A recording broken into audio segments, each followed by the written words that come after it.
أعوذ بالله من الشيطان الرجيم بسم الله الرحمن الرحيم الحمد لله الصلاة والسلام على رسول الله وعلى آله وأصحابه ثم أما بعد السلام عليكم ورحمة الله وبركاته برادران و خواهران و بینندگان و شنوندگان محترم، الحمدلله که ما و شما از علم گراماتیک زبان عربی، از ادبیات عرب، از علم صرف، از کتاب سارفی میر 3 درس گرفتیم.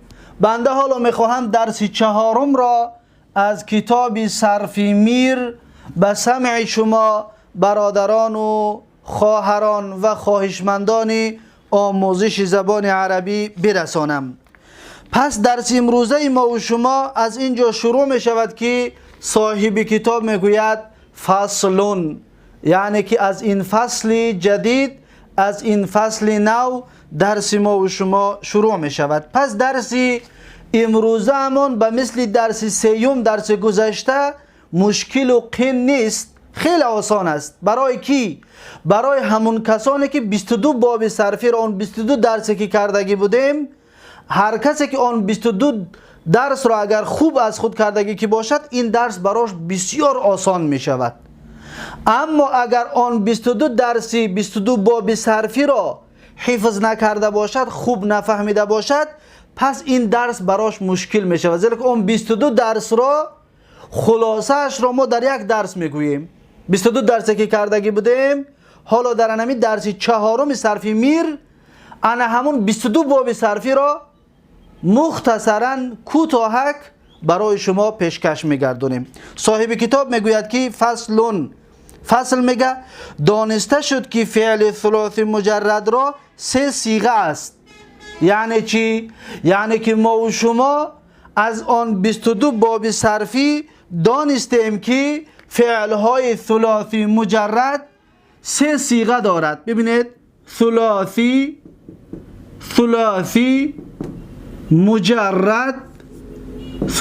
مجرد همگی میگه 3 صیغه دارد. این صیغه ها کدام است؟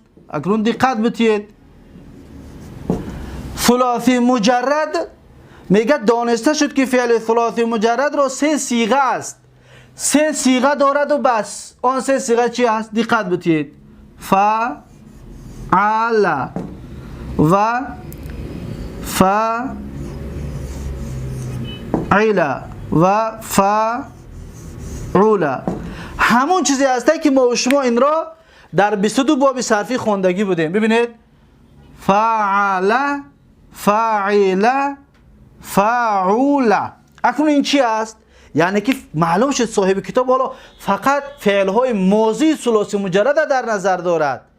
زیرا که ما خوانده بودیم که ثلاثی مجرد همگی 6 باب می شود، این میگوید 3 تا، یعنی که فقط فعل های ماضی را در نظر دارد. فعل به مانند چی؟ نصر، ضرب، منع، اینها همه چیز فعل هستند. پس یک وزن. فعل به مانند چی؟ علم، حسب، فعل های ماضیش فقط، این دوم. و فعول به مانند شروفه، این 3 وزن رو در نظر دارد. میگوید که دانسته شد که فعل ثلاثی مجرد رو 3 صیغه است، فعل و فعل و فعول، و این هر 3 فعل ماضی است. میگوید خودش گفته است هر 3 اینها فعل چی هستند؟ فعل ماضی. پس دقت کنید، فعل باب 1 و 2 و 3، فعل باب 4 و 6، فعول باب 5. اکنون 6 تا باب چی؟ ثلاثی مجرد. میگوید که و این هر 3 فعل ماضی است. هر 3 خیلی که ما و شما دانستیم فعل ماضی بوده است.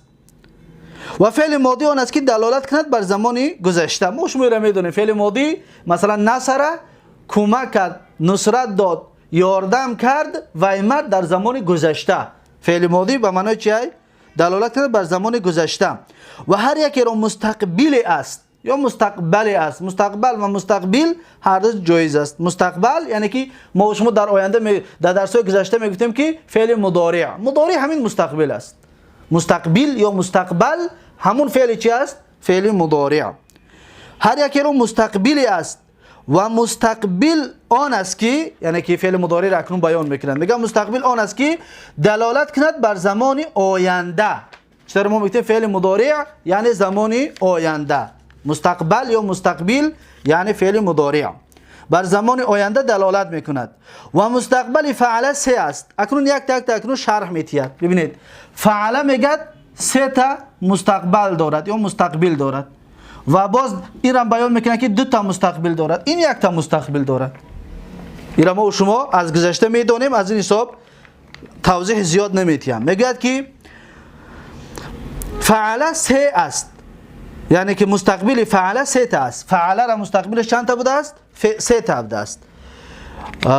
مانند چی؟ یفعل، چون نصر ینصر، بابی چندمه؟ بابی یکم. مانند چی؟ یفعل، مانند نصر ینصر، ینصر یاری میکند و مرد در زمان آینده. یفعل باب یکم، این مانند میگه چی؟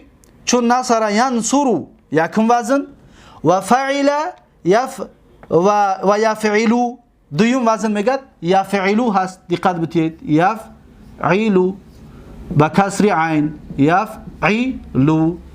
این بابی چنده؟ بابی دویم یفعلو. مانند ضرب یضرب، ما شما میدونستیم بابی دویم هم مثالش چی بود؟ یضرب میزند و مرد در زمان آینده. و یفعل اکنون سیوم وزن ترازوی بگیم بابی سیومی سلوسی مجرد یفعلو هست. یفعلو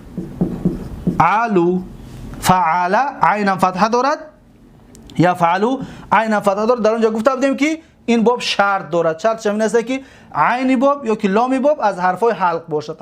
حرفای حلق 6 تا بود. چی بود؟ الف ها، عین، غین، ح و خا. یعنی که یکی از همین حرفا یک تاش باید حرفای حلق باشد، پس از بابی سیوم میشد. مانند چی بود؟ منع یمنع، یمنع، یمنع، یمنع یعنی منع میکند و مرد در زمان آینده. پس فعل را فعل های مضارعش بیان کرد، اینها بوده است: فعل یفعل، فعل یفعل، فعل یفعل. باب یکم و دویم و سیوم. اکنون صاحب کتاب چی میگوید؟ میگوید که فعل دو و مستقبل فعل دو است. اکنون میگه فعل فعل مضارعش دو تا است. این باب چند میشود؟ باب چهارم. باب چهارم. باب چهارم چی بود؟ فعل یفعل، یفعل به مثل علم یعلم، یفعل. باب چهارم. صاحب کتاب میگوید که مستقبل فعل دو است. یفعل چون علم یعلم، یعلم، یعلم یعنی که میداند و مرد در زمان آینده. و یفعل دویم وزن یفعلو است. پس وزن یفعلو بابی چند است؟ یفعلو. مانند یحسبو، حسب یحسبو بابی چند بود؟ یحسبو. حسب یحسبو بابی 6. پس این بابی 6 است. بابی چهارم و بابی ششم. بابی پنجم اینجا می باشد که این بابی چند می شود؟ بابی 5. خب اکنون میگه که و مستقبل فعول یک است. و مستقبل فعول فعل مضارع فعول یک تا است. اون چی است؟ یفعلو، یفعلو. مانند یشرفو. ببینید یشرفو یعنی که انسان با شرف می شود، با شرافت می شود. شرف یشرفو. پس دیدید انا همون 6 باب سلوسی مجرد است که ما و شما اینها را یک تا در 6 درس بیان کرده بودیم. اگر میخوای در باب ینصر معلومات مفصل بگیری، از 22 باب صرفی درس یکم گوش کو. در باب یضربو درس دوم گوش کو. در باب یمنع درس سوم گوش کو. باب سوم است. در باب یعلمو درس چهارم گوش کو، زیرا که باب چهارم است. در باب یحسبو درس ششم گوش کو، زیرا که باب 6 است. و یشرفو در باب پنجم گوش کو، درس پنجم رو، زیرا که باب چند است؟ باب پنجم است. انا همین طور اینها را ما در 6 درس بیان کرده بودیم. ببینید صاحب کتاب در چند سطر ده انا همون 6 درس ما را بیان کرد و خلاصه کرده برای ما و شما گفت. اکنون چی میگوید؟ میگوید که پس مجموع ابواب ثلاثی که ماضی و مجرد است از حروف زوائد 6 است. اکنون میگه خلاصه درس همین شد که تمام باب های ثلاثی مجرد 6 باب داشته است. 6 باب داشته است و خلاصه درس. انا اکنون در اینجا یک چیز دیگر را بیان میکند، اصلا یگان فایده ندارد، اما صاحب کتاب که گفته است ما هم برای شما میگوییم. همین 6 باب به دو قسم تقسیم میکند. یکمش میگوید اصول، دویمش میگوید فروع. اما بیان میکنم که این یگان فایده ندارد. این در همین کتاب است و بعض در دیگه جا ذکرم نمیشود. اصول و فروع. اصول در باب اصول باب یکم را و باب دویم را داخل کرده است. گفتگی است که باب یفعلو و باب یفعلو و باب یفعلو و باب یفعلو و یفعلو، باب یکم و باب دویم و باب چهارم را داخل کرده است. یفعلو. اکنون اینها چی است؟ حالا بیانش میکنیم. در فروع باقی مانده شاوردگی است. باب یفعلو یعنی که منع یمنعو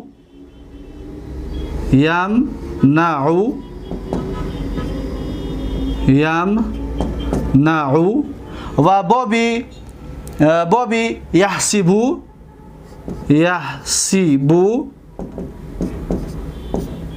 باب ششم و باب پنجم رو آورده است که یشرفو. این سه باب. این باب چند است؟ بهتر و خوبترش نام های باب را با این وزن ها بنویسیم، زیرا اینکه فهمیده شود، زیرا اینکه ما یفعلو دو تا داریم، شرفا یشرفو. از این حساب می نویسیم که در اینجا باب ینصرو، در اینجا می نویسیم باب دویم بابش باب یضربو، از باب های اصول یضربو. و سهمش می نویسیم باب یعلمو، علم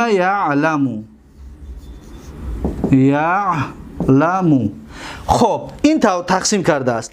این سه تا را گفتگی است که با اصول است و این سه تا را گفته است که فروع است. حالا میخونیم صاحب کتاب چی میگوید. میگوید که فعل یفعلو و مثل نصر ینصرو و فعل یفعلو و مانند ضرب یضربو و فعل یفعلو و مانند علم یعلمو. این سه باب را میگوید چی است؟ میگوید و این سه باب را اصول خوانند.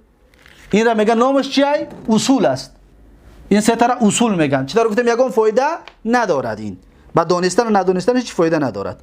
اصول خوانند. حرکت عین مستقبل یا مستقبل مخالف حرکت عین ماضی است.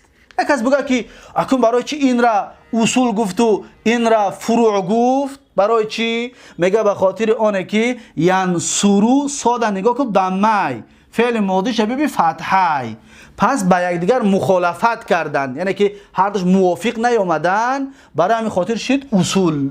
زیرا که فعل ماضی از مضارع فرق دارد. فعل ماضی زمان گذشته است، فعل مضارع زمان آینده. وقتی که فعل که فرق دارد میگد شکلم کلمه هم فرق کرد، پس اصول میشود. میگد چی فهمیدید؟ هیچ چیز یکم فایده نداره فهمیدنشم. یضربو یک کس میگه برای چی او از اصول شد، میگه که در آن که فعل ماضیش یفعل عربی فتحه، در فعل مضارع کسره شد، ماضیش از مضارعش که فرق کرد، از این حساب شد اصول. یعلمو علمه، ببینید فعیله است، عینش کسره است در فعل ماضی، در فعل مضارع عینش فتحه شد، پس شد اصول. و اینها چی؟ نه، اینها یمنعو منع در فعل ماضی هم چی بود؟ فعله بود، عینش فتحه بود، در فعل مضارع هم فتحه شد، پس هر دوش یک خیل هستند، هر دوش فتحه دارن، پس فروع شد، اصل نشد. و دویم بابی یحسبو حسیبه، ببینید فعیله عین کسره است، در مضارع هم عین کسره است، یحسبو، پس این هم از فروع شد، از اصول نشد. و یفعلو، ببینید یشرفو، یفعلو عین را ببینید دمه داره در فعل ماضی، در فعل مضارع هم ضمه دارد. پس موافق آمدن عین های باب، فقط عین نگاه کنید، عین حرکتاشونه. پس این سه تا که موافق کی آمد، از این حساب اینها را گفتن فروع، اینها را گفتن اصول. باز تکرار میکنم که این را بدونید ندونید یگان فایده ندارد، زیرا که صاحب کتاب که گفته است، من برای خاطر براتون شرح دادم و بیان کردم. اکنون میگه که فعل یفعل و فعل یفعل و فعل یفعل و این سه باب رو فروع خوانند. اکنون همین گفتگیمون بابی حسب، بابی منع یمنع رو، بابی حسب یحسب رو، بابی شرف یشرف رو، هر سه را میگه فروع میگندش. زیرا که حرکت عین مستقبل موافق حرکت عین ماضی است. برای چی بگن؟ به خاطر اینکه عین مستقبل فعل های ماضیش نگاه کنید، حرکتاشون، فعل های مضارع حرکتاشون نگاه کنید موافقه، فقط حرکتشون، حرفاشون نه، حرکتاشون نگاه که بکنید میگه موافق کی هستن، برای هم خاطر فروع هستن. این مخالف کی است، برای هم خاطر اصول هستن اینها. پس این بود تا اینجا مقصد صاحب کتاب.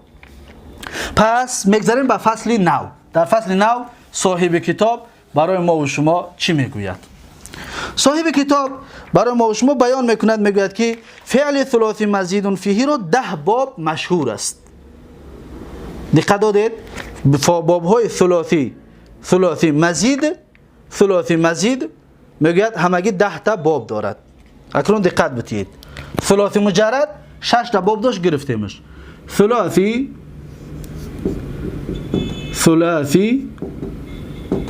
مزید، ثلاثی مزید همگی 10 تا باب داره. میگه صاحب کتاب ما و شما ثلاثی مزید چند تا خواندگی بدیم؟ 12 تا. دقت دادید؟ 12 تا خونده بودیم. پس ما از صاحب کتاب فرق کردیم. ما 12 میگیم، صاحب کتاب سرفی میر چند میگه؟ 10 تا میگه که فعل ثلاثی مزید فی رو 10 باب مشهور است. اما ما در 22 باب خوندیم که 22 تا است. و بعد این کتاب تصریف عیزی را میخونیم ان شاء الله، الله نصیب میکند، در اونجا میگه باب ثلاثی مزید 14 تا است. ما 12 تا خوندگی، میگه 14 تا است. پس ما گپی کدام اینها را بگیریم؟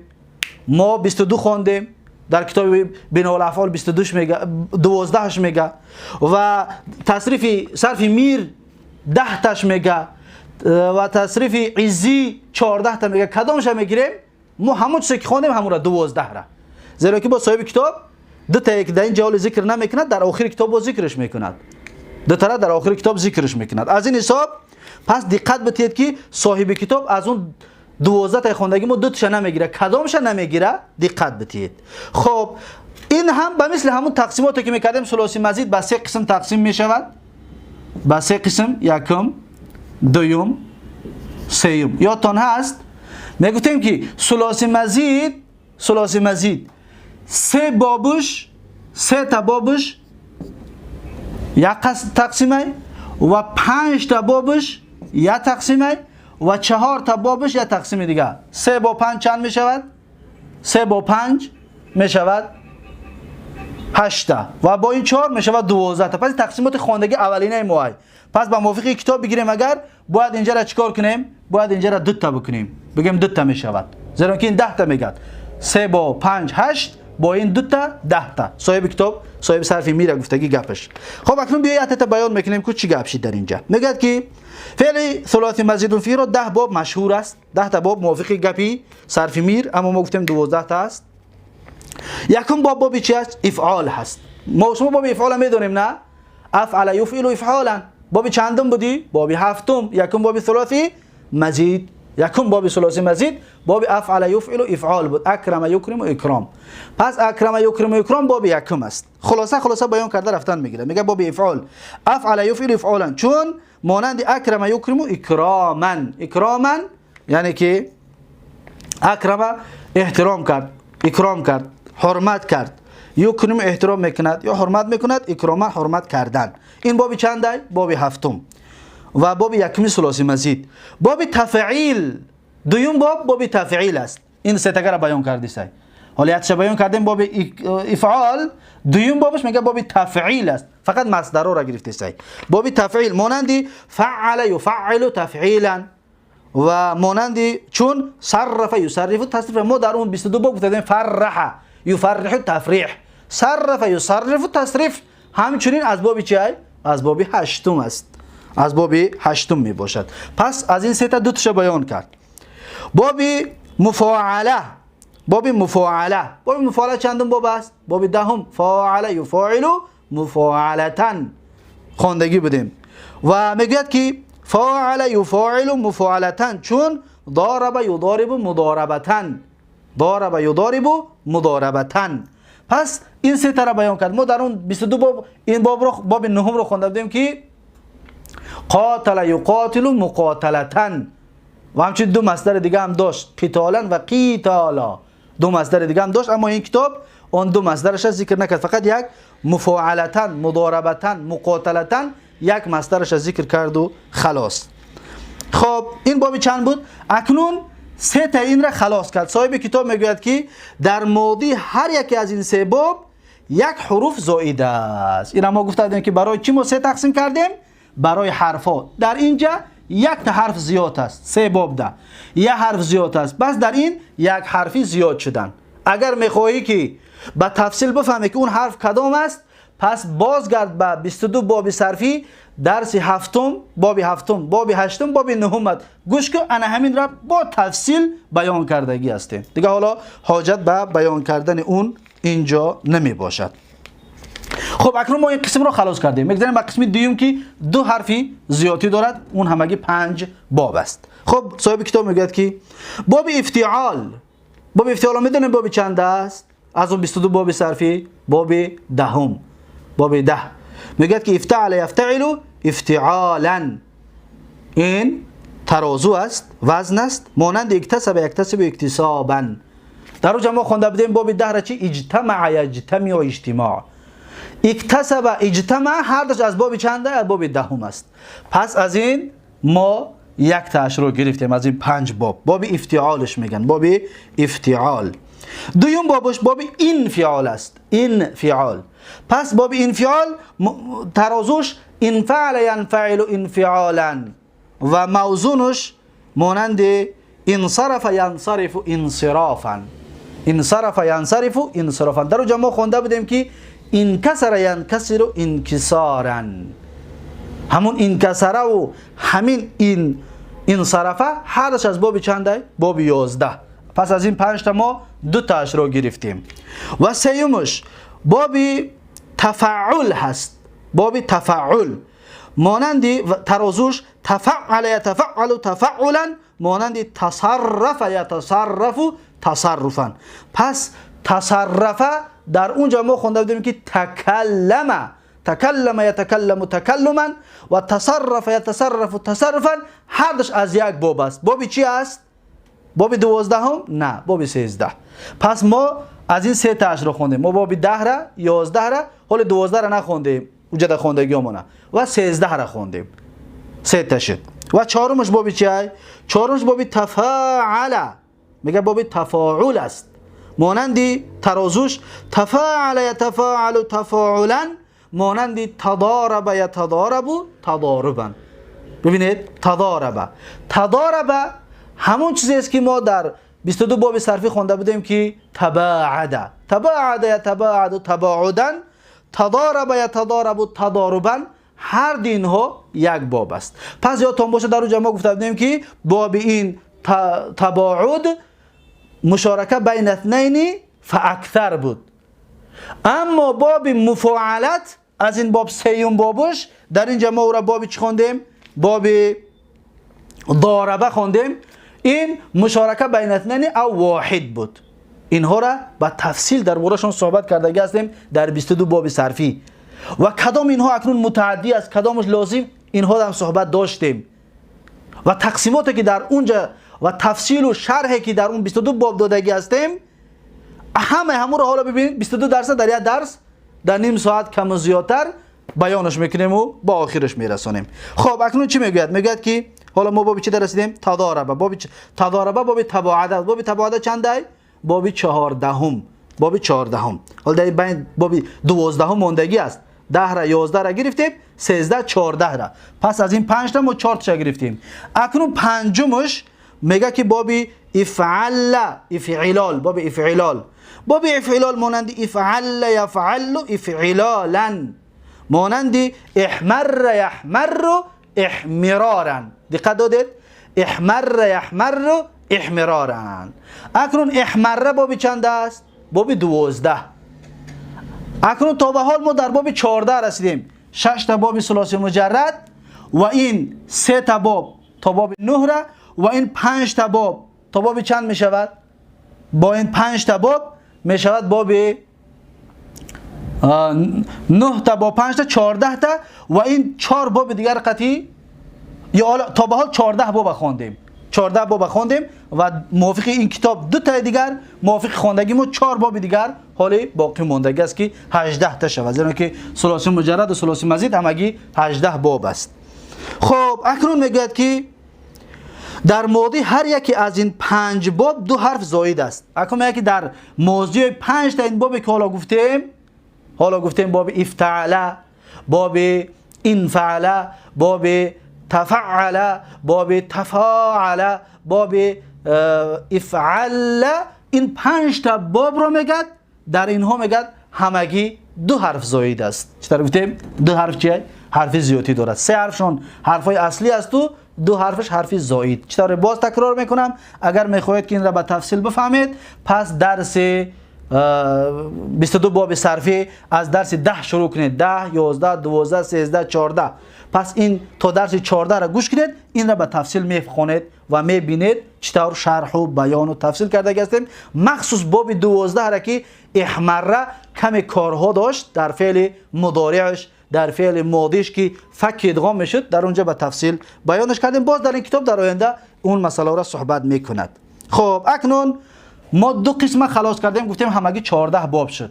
میگذاریم به این قسم سیوم. صاحب کتاب میگوید که باب افعیلال، باب افعیلال مانندی افعال، یفعال، افعیلالا، همچون چون مانندی احمار، یحمار، احمیرارا. این باب چند است؟ باب 18. او بابی که ما در 22 باب صرفی خواندیم این باب 18 هم است. آخرین بابی ثلاثی مزید است. این اکنون در این احمار رده 3 حرف زائد است. 3 حرف زائد. یک تا دیگر صاحب کتاب میگوید و خلاص. به همین ثلاثی مزیدی که 10 تا گفته بود 10 تا خلاص می شود.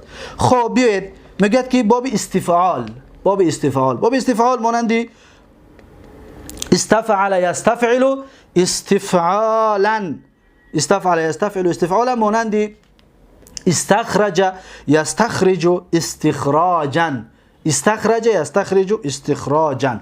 استخرج باب چند است؟ ما و شما همچنین هم استخراج خواندگیش بودیم، باب 15. دقت دادید تا 14 را رسیده بودیم. پس در این 2 تایی که میگوید باب 15 را قطعی باب 18 میگیرد. 2 باب دیگر ماند، 2 باب دیگر از صاحب کتاب ذکر نکرد.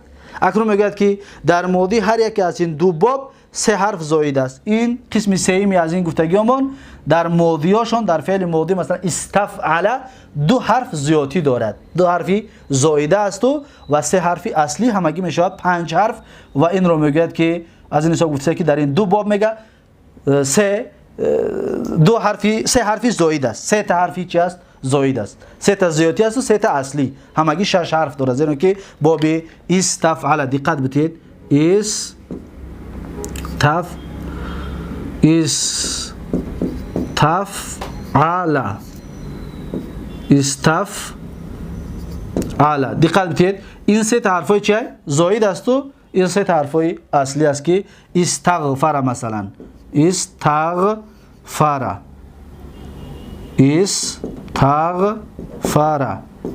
استغفر. پس معلوم شد که این 3 تا زیادی بوده است، این 3 تا چی؟ اصلی. پس اصلش غفر یغفر بوده است، یعنی ببخش. غفر بخشید، یغفر میبخشد. استغفر یعنی طلبی بخشش کرد. الف و سین و ت گفتیم یکی از معناهاش طلب است که در این باب حال بعداً معناهای بابهای ثلاثی مزید را بیان میکنه که با چه معناها آمدگی هستند. خب اکنون تا اینجا صاحب کتاب گپش را بود کرد، گفت که ثلاثی مزید 10 باب است. اکنون از 22 بابی که یا 12 باب ثلاثی مزیدی که ما و شما گرفتیم، اکنون در اینجا 2 تاش را صاحب کتاب کم گفت ثلاثی مزید همگی گفت 10 باب دارد. همگی چند باب دارد؟ گفت 10 تا. پس ما خونده که 12 تا است. پس در اینجا 2 تا کم است. اون 2 تا کدام است؟ هر کسی که بیابد اون 2 تا، یکمش باب 16 دومش باب 17 است رقمش. اما وزن و موزونش چی است؟ افعول مانند چی؟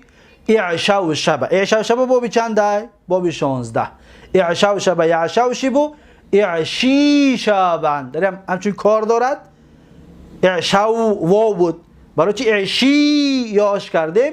پس درس 16 را از 22 باب صرفی گوش بانداز و تفصیل دربارش صحبت کردگی هستیم اگر فراموش کردگی باشید. دویم بابی که صاحب کتاب نگرفتش اون بابی اجلوذ افعول هست. افعول مانند چی؟ این وزن بود. موضوعش چیه؟ اجلوذ یجلوذ اجلوذن. بابی چنده؟ بابی 17. پس صاحب کتاب از اون باب های خواندگی ما 2 تا را در اینجا ذکر نکرد، لیکن در آخر کتاب ولی ذکرش میکند. بعد در آخر کتاب میاردش، اما در اینجا نیاورد. در اینجا فقط سلوسی مزید که همگی 10 باب دارد مشهورش. ببین کلمه مشهور از ذکر کرد. برای چی؟ به خاطر اینکه گفتیم که در بناء الافعال 12 باب سلوسی مزید، در کتاب تصریف عزی 14 باب سلوسی مزید، با در بعض دیگرش باز زیادتر می شود و کمتر می شود. از این حساب گفت که مشهورش گفت 10 تا است. پس ما صاحب کتاب در اینجا مخالفت میکنیم، میگیم بله گپ راست مشهورش، اما ما 2 تا دیگه زیادتی میکنیم که باب اعشاء شب باب اجلوذ تا اینکه بشود 12 باب سلوسی مزید. پس تا به حال خواندگی ما چند تا شد؟ تا به حال خواندگی ما 18 باب شد، زیرا اینکه 6 باب سلوسی مجرد، 12 باب سلوسی مزید. 6 با 12 چند میشود؟ 18 باب. پس این با آخر رسید. سلوسی ها با آخر رسید. پس بیایید میگذاریم به رباعی، به فعل هایی که رباعی هستند. پس کلمه ثلاثی و رباعی را در بدون به تفصیل بیان کردگی که بدیم، از این حساب به معناهاشون دیگر توجه نکرده استودیم، زیرا اینکه کسی که از اول درس با ما بود پس میداند که ثلاثی مجرد چی و مزید چی و این تقسیمات رو همچنین به تفصیل میداند. اکنون فصل نو در رسیدیم. در فصل نو صاحب کتاب میگوید که ماضی فعل رباعی مجرد رو یک بناست. اکنون اینجا رباعی مجرد رو بله ثلاثی نو بلکه چی؟ رباعی مجرد. رباعی مجرد چند بنا دارد؟ 1 تا دارد خلاص. 1 وزن دارد. اون بابی چی هست؟ ترازوش فعل 2 تا لام با مانند چی؟ دحرجه. پس دحرجه بابی چند است؟ از او 22 بابی خواندگی ما باب 19. باب 19 هست. صاحب کتاب اکنون بیان میکند، میگوید که فعل ماضی ماضی فعل رباعی مجرد را 1 بناست. 1 وزن دارد خلاص. ثلاثی مجرد 6 تا وزن دارد. ثلاثی مزید 12 تا خوانده بودیم، صاحب کتاب گفت که 10 تا دارد. رباعی مجرد 1 وزن دارد خلاص. این مشهور و معلوم است. 1 وزن دارد. مانندی چنان که مذکور شد. چطوره که میگه ذکرش کرده بودیم. در اول کتاب گفته بود که فعل به 2 قسم می شود. فعل در مثال آورده بود، یضربو، ضربه و دحرجه را مثال آورده بود که همون را در نظر دارد. در همونجا میگه بیان شدگی بود که فعل به 2 قسم تقسیم می شود. زیرا که ما گفتیم که حتی مثال های شیخ برای ما علم میتید. ضربه را آورد، دحرجه را برای چی آورد؟ نگفت که ضربه و قتله. ضربه و دحرجه گفت برای چی؟ به خاطر اینکه ضربه ثلاثی است و دحرجه رباعی است. گفته در همون زمانش در یکم درس همین سرفی میر بیان کردگی بودیم. برای همین خاطر گفت که چنان که مذکور شد، پیشکی بیانش کرده بودم میگه با مثال قطعی، اما اینطور واضح نگفته بود. و مستقبل اون نیز یکی است. اگه میگه فعل مضارعش، هر وقت ما مستقبل میگیم شما دایتون بیره فعل مضارع را در نظر دارد. فعل مضارعی دحرجه میگه 1 تا است، همچنین 1 تا می باشد. مانند چی؟ مانند فعلل یفعلل فعللتن و فعلالا. ببینید فعلل یفعلل فعللتن و فعلالا این چی است؟ ترازو است. اکنون موزونش دحرجه. دحرج یدحرج دحرجتن و دحراج. صاحب کتاب همچنین میگوید چون دحرج یدحرج دحرجتن و دحراجا. اکنون این فقط رباعی چی بود؟ مجرد. میگذاریم بر رباعی مزید. رباعی مزید، رباعی مزید یادتان باشد ما رباعی مزید را همچنین تقسیم کرده بودیم به دو قسم. یادتان هست گفته بودیم رباعی مزید به دو قسم تقسیم میشه. چطوری که ثلاثی مزید به سه قسم تقسیم میشد، رباعی مزید به دو قسم تقسیم میشود. اگر یادتان باشد پس این تکرار. و مزید فیه وی میگوید و مزید فیه وی را سه باب است. اکنون مزید فیه رباعی مجرد رباعی را میگد سه وزن دارد. دقت بتید سه وزن است میگد، سه بنا هست، سه باب هست. یکمش بابی تفعلل هست. بابی چی است؟ تفعلل، مانندی تفعلل یا تفعلل تفعللا. پس ما اینجا ما گفتیم رباعی مزید به سه قسم به دو قسم تقسیم می شود. یک بابش از این است و دو باب دیگرش چی است؟ از این است. این یک باب دارد. اکنون این یک باب چی است خودش صاحب کتاب بیان میکنه. میگوید که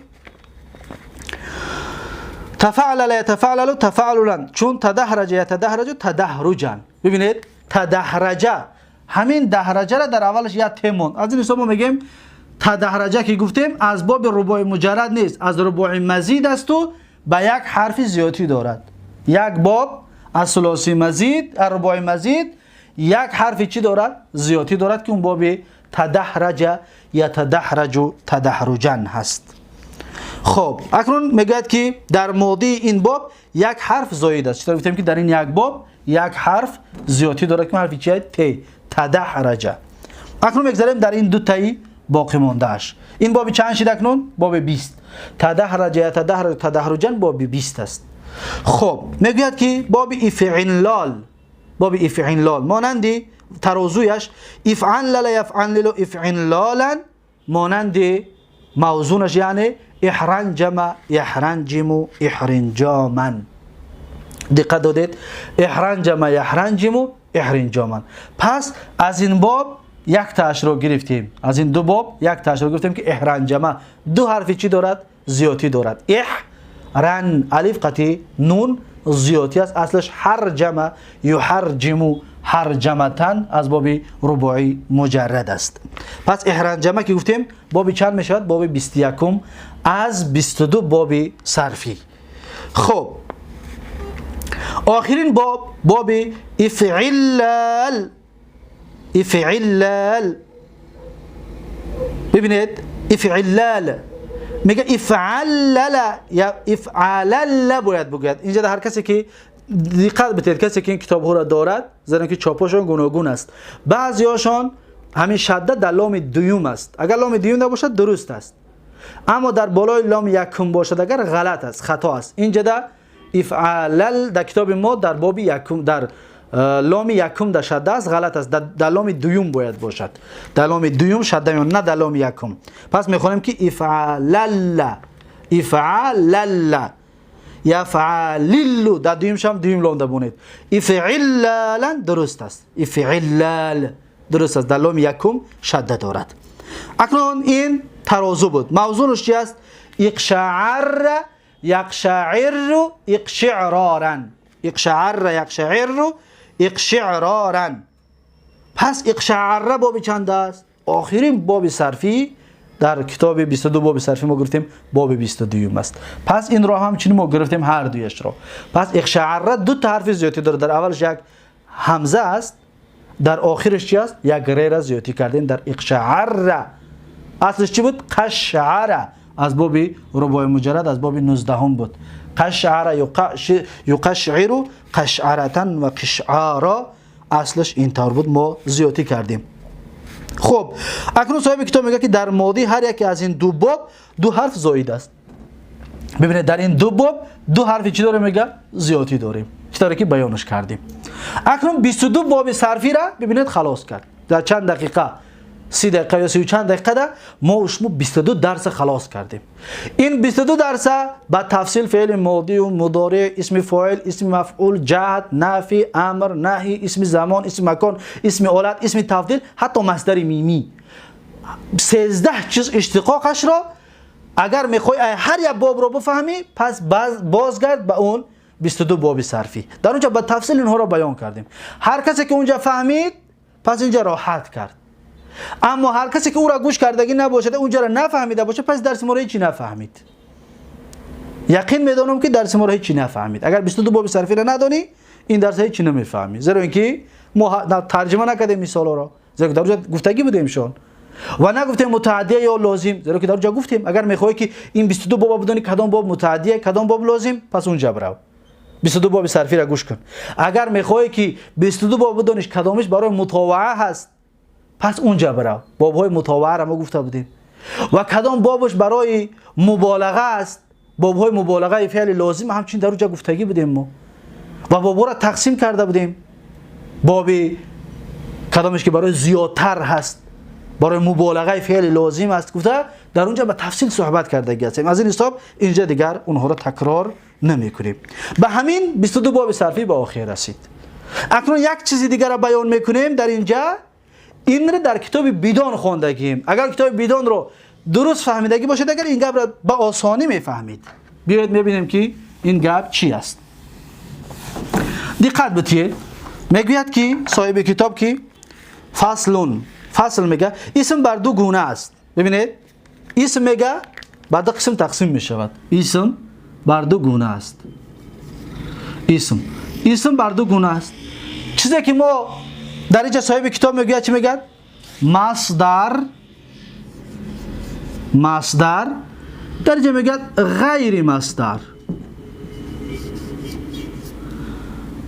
غیر masдар غیر masдар. دقت داده؟ اکنون ما در کتاب بیدان همین را چی خونده بودیم؟ در کتاب بیدان ما همین چیزا خوندگی داریم. اسم به دو قسم تقسیم می شود. اسمی چی بود؟ اسمی مشتق.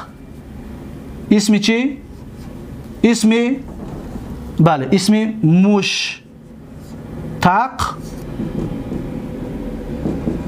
مشتق و دویمش اسمی چی بود؟ اسمی جامد. دقت داده؟ همون گپ است. اینجا در مشتق مصدر گفت، در اینجا جامده که ما در بیدان خوندیم غیر مصدرش گفت. خلاص همون گپی در بیدان خوندگیمون است. میگه که اسم بر دو گونه است، مصدر و غیر مصدر. اکنون نگاه کنید، مصدر آن است که هم مشتق را گفته بودیم که در بیدان خوندگی بودیم. مصدر آن است یا مشتق آن است که از وجه چیز اشتقاق کرده شود. در هم گفتگی بودیم همین گپه. و در آخر معنای فارسی وی دال و نون یا تا و نون باشد. دال و نون یا تا و نون هست در آخری معنای فارسیش. مانندی الضرب زدن. ببینید الضرب ضرب فارسی می نویسنش که زدن. اینطور زدن. قتل چی؟ ببینید القتل کشتن. دقت بتید، کشتن. اکنون میگه که مصدر آن است که از وجه اشتقاق کرده شود. یکم شرط مصدر یا مشتق دو شرط دارد. دو شرط. یکم شرطش است که از یکون چیز گرفته می شود. مانندی در همین گفتگی بودیم علم یا که ضرب زدن علم، پس از اینها گرفته می شود. مثلا علم یعلم، عالم، معلوم، مثلا لم یعلم، اعلم. خلاصه 12 چیزی که اشتقاق میکنن از او گرفته می شود. و در دویم شرط دویمش در آخر معنای فارسی وی دال و نون. دقت بتید در اینجا چی است؟ دال و نون. دال و نون در ترجمهش هست زدن دال و نون. و یا تا و نون. ببینید تا و نون مانند چی؟ کشتن. ت و نون کشتن. پس در ترجمهش میگن این دو حرف میبینی.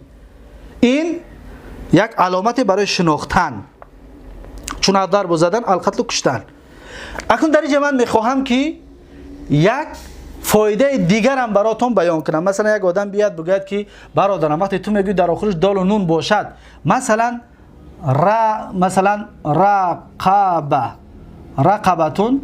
رقبتون این چی است؟ گردن. با تاجیکی به فارسی می نویسنش که گردن. ببینید گردن. پس ما حاضر اگر ببینیم در آخر رنگی برای دال و نون است، آیا همه رقبتون همچنین اسم مصدر است، مشتق است؟ میگیم نه، زیرا که ما یک معنای دیگر هم گفتیم که باید مشتق باشد. رقبه مشتق نیست، از یکون چیز گرفته میشه. رقبه خود گردن خلاص. با یک فایده دیگر هم براتون، اگر همین طور دیدید نون بگیرید پرتوید، نون شو بگیرید پرتوید، این را ساکن میکنید، معنای فعل ماضی میشود. مثلا زد، کشت. دیدید زد و مرد در زمان گذشته فعل ماضی شد. کشت و مرد در زمان گذشته ببینید فعل ماضی شد وقتی نون میپرتیم. اما در اینجا اگر ما نون پرتویم میشود گرد. گرد یعنی چنگ خاک و گرد، فعل ماضی نمیشود، گرد. این فایده ها را در ذهنتون داشته باشید. خب اکنون میگه که فعل ماضی و مضارع اکنون مشتقات بیان میکند. مشتقات 12 چیز میشود. این 12 چیز همچنین در بدون خوندگی هستیم، این دیگر یگان جای قینی ندارد. فعل ماضی یک ماضی است و مضارع و امر و نهی، جهد و نفی، اسم فاعل، اسم مفعول و اسم زمان، اسم مکان و اسم آلت و اسم تفضیل. اکنون چند تاشید؟ 14 تانه.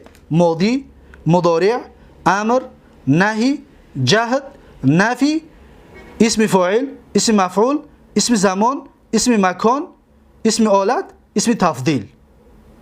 چند تاشیدین؟